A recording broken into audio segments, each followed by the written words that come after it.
Beliau itu guru saya sejak saya masih bujang sama Ustaz Awan.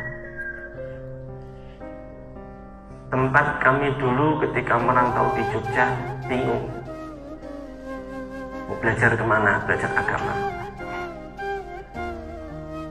Kami menganggap beliau adalah guru kami.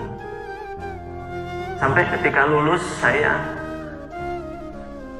di Bengkulu, saya kerja di Medan, saya kerja di Aceh, saya kerja di Bandung. Semua yang saya kerjakan tuh, walaupun saya waktu itu punya posisi yang tinggi di perusahaan, saya tinggalkan semua. Karena satu, saya kangen sama majelisnya Ustaz Satori. Semua pekerjaan, entah saya ditempatkan di Medan, di Aceh, di Bengkulu, di Bandung, memang gajinya besar, tapi untuk apa kalau hatinya kering? Sementara saya sering hadir waktu itu di majelisnya beliau, di pondoknya beliau.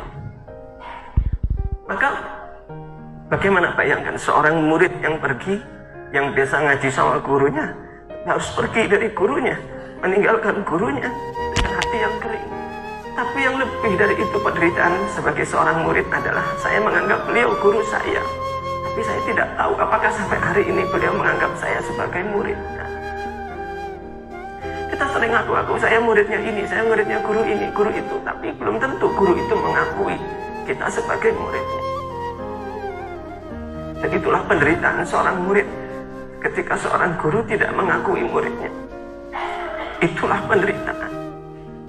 Tapi saya tidak tahu, tapi saya hanya menganggap bagi saya, beliau adalah guru saya. Sejak saya masih bujang sama Ustaz Awan, ngajinya sama beliau. Saya ngaji sama beliau. Saya banyak sekali belajar dari beliau. Dan jasa beliau besar sekali untuk mempengaruhi dakwah kami saat ini. Dulu pertama kali kenal beliau ini, Ustaz Satori, itu ketika saya masih mahasiswa sama Mas Awan, luntang-luntung. Tiba-tiba Mas Awan tuh bilang gini, Mas Adi, ada pengajian bagus. Pengajian bagus apa? Di Pogung Lor ada pengajian bagus. Kok bagus gimana? Ada snacknya. Awalnya itu karena snack, namanya anak kos. Tapi ketika kami terus datang, kami menikmati sekali. Bukan cuma snacknya, ternyata yang menarik bukan snacknya, tapi isi-isi kajian beliau, materi-materi yang disampaikan oleh beliau kepada kita semua. Dan saya masih ingat sekali nasihat beliau beberapa hari ini yang selalu terngiang-ngiang. Orang yang di hatinya itu miskin rahmatnya Allah, maka dia akan terasa berat ketika berbuat taat. Mau baca Quran kok berat, mau tahajud kok berat, mau ibadah, mau soleh berat. Jangan-jangan di hatinya itu miskin rahmatnya Allah.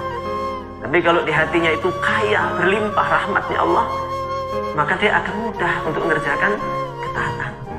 Itu nasihat beliau itu jelek banget masuk ke hati saya. Hati saya ini ngerasa miskin sekali dari rahmatnya Allah. Baca Al-Kahfi baru halaman pertama udah dibuka-buka, ya Allah masih lama, kok belum selesai gitu. Sama enggak gitu Bu? Wah bodoh kita ini berarti. Ya kita sama-sama masih belajar kita ini, santri kita ini. Mudah-mudahan Allah jaga kita semuanya, diistiqomahkan kita.